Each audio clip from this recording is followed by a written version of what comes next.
അപ്പോൾ ഇന്നത്തെ വീഡിയോ എന്ന് വെച്ചാൽ നമുക്ക് ചോറിൻ്റെ കൂടെയും ചപ്പാത്തിൻ്റെ കൂടെയൊക്കെ കഴിക്കാൻ പറ്റുന്ന അടിപൊളി ഒരു ചെറിയ സ്പൈസി ആയിട്ടുള്ള ഒരു ഉരുളക്കിഴങ്ങ് റെസിപ്പിയുടെ വീഡിയോ ആണ്.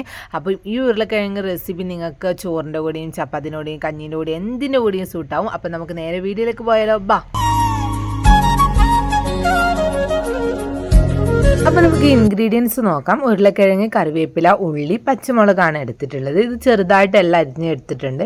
അതിനുശേഷം നമ്മളൊരു ചീനച്ചട്ടിയിൽ എണ്ണ ഒഴിച്ചിട്ട് ചൂടാക്കുകയാണ്. എണ്ണ നന്നായിട്ട് ചൂടായതിന് ശേഷം നമുക്ക് കടുക് ഇട്ട് കൊടുക്കാം കേട്ടോ. കടുക് നന്നായിട്ട് പൊട്ടി കഴിയുമ്പോഴാണ് നമ്മൾ അതിലേക്ക് കറിവേപ്പില ഇട്ട് കൊടുക്കുകയാണ്. കടുക് പൊട്ടി കഴിയണം, അല്ലെങ്കിൽ ഒരു സൈസ് കടിക്കലായിരിക്കും. അപ്പോൾ കറിവേപ്പില ഇട്ട് കൊടുത്തിട്ടുണ്ട്. അതിനുശേഷം നമ്മൾ വെജിറ്റബിൾസ് മൊത്തത്തിൽ ഇട്ട് കൊടുക്കുകയാണ് കേട്ടോ ചെയ്യുന്നത്. സെപ്പറേറ്റ് വഴറ്റാൻ നിൽക്കുന്നില്ല, എല്ലാം ഒന്നിച്ച് തന്നെ ഇട്ടിട്ട് വഴറ്റിയെടുക്കാണ്ട് ചെയ്യുന്നത്. അപ്പോൾ ഇത് വഴറ്റാൻ ആവശ്യത്തിന് നമ്മൾ കുറച്ച് ഉപ്പും കൂടി ഇട്ട് കൊടുക്കാം കേട്ടോ. അതൊന്ന് വാട്ടിയെടുത്തതിന് ശേഷം ഇഞ്ചി ചതച്ചതാണ് കേട്ടോ ഇട്ട് കൊടുക്കുന്നത്. ഈ സമയത്ത് നിങ്ങൾക്ക് വെളുത്തുള്ളിയും കൂടി ഇട്ട് കൊടുക്കാം. പക്ഷേ വെളുത്തുള്ളി തോല് വലിക്കാനുള്ള ചെറിയൊരു മടി കാരണം, എടുക്കാനുള്ളൊരു മടി കാരണം ഞാൻ എടുത്തില്ല. വെളുത്തുള്ളിയും ഇടാം. അതിനുശേഷം നമുക്ക് അടച്ച് വെച്ചിട്ടൊന്ന് വേവിച്ചെടുക്കാം. അപ്പോൾ ഇതാ അടച്ച് വെച്ചിട്ട് നമ്മളൊരു 2-3 മിനിറ്റ് ഇങ്ങനെ 2 മിനിറ്റിൽ 1 മിനിറ്റോളം എടുത്തിട്ടുണ്ട്. അതിനുശേഷം നമ്മൾ മഞ്ഞൾപ്പൊടി ഇട്ട് കൊടുക്കാം കേട്ടോ. മഞ്ഞൾപ്പൊടിയുടെ പച്ചമണം ഒന്ന് മാറുന്നത് വരെ ഒന്ന് വഴറ്റി കൊടുക്കുക. കാരണം മഞ്ഞളൊക്കെ നമ്മൾ വഴറ്റിയിട്ട് തന്നെ അതിൻ്റെ പച്ചമണം മാറ്റണം. അതാണ് കറിക്കൊക്കെ കൂടുതൽ ടേസ്റ്റ് കിട്ടുക. നമ്മൾ വെറുതെ ഇട്ടിട്ട് വെള്ളം ഒഴിച്ച് കഴിഞ്ഞാൽ അത്ര ആ ഒരു പച്ചമണം അങ്ങനെ തന്നെയുണ്ട്, പച്ച കുത്തുണ്ടാവും. അപ്പോൾ നന്നായിട്ട് വഴറ്റി എടുക്കുക.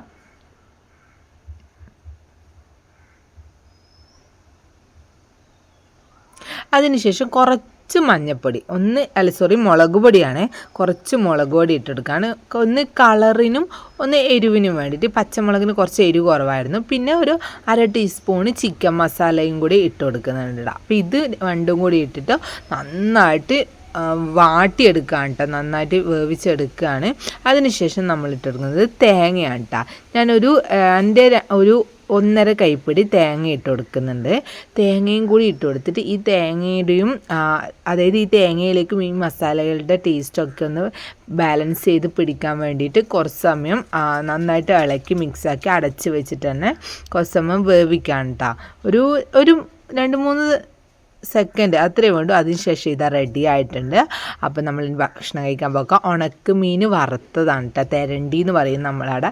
അപ്പോൾ തെരണ്ടി വറുത്തതും നമ്മൾ ഉരുളക്കിഴങ്ങിൻ്റെ ആ ഒരു വറവ്, ഒരു ടേസ്റ്റി വറവാണ് കേട്ടോ, ടേസ്റ്റി വറവാണ്. പിന്നെ ചെമ്മീൻ്റെ തേങ്ങ അരച്ചൊരു കറിയുമാണ്, ഉണക്ക ചെമ്മീൻ്റെ കേട്ടോ. അപ്പോൾ ഇതാണ് ഇന്നത്തെ ഫുഡ് എന്ന് പറയുന്നത്.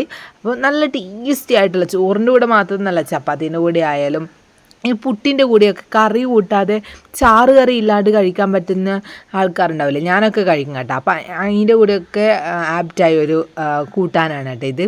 അപ്പം എന്തിൻ്റെ കൂടെ, ചപ്പാത്തിൻ്റെ കൂടെ, അപ്പത്തിൻ്റെ കൂടെ, പുട്ടിൻ്റെ കൂടെ, എന്തിൻ്റെ കൂടെ നമുക്ക് കഴിക്കാം. അപ്പോൾ ഇത്രയേ ഉള്ളൂ വീഡിയോ. ബായ്.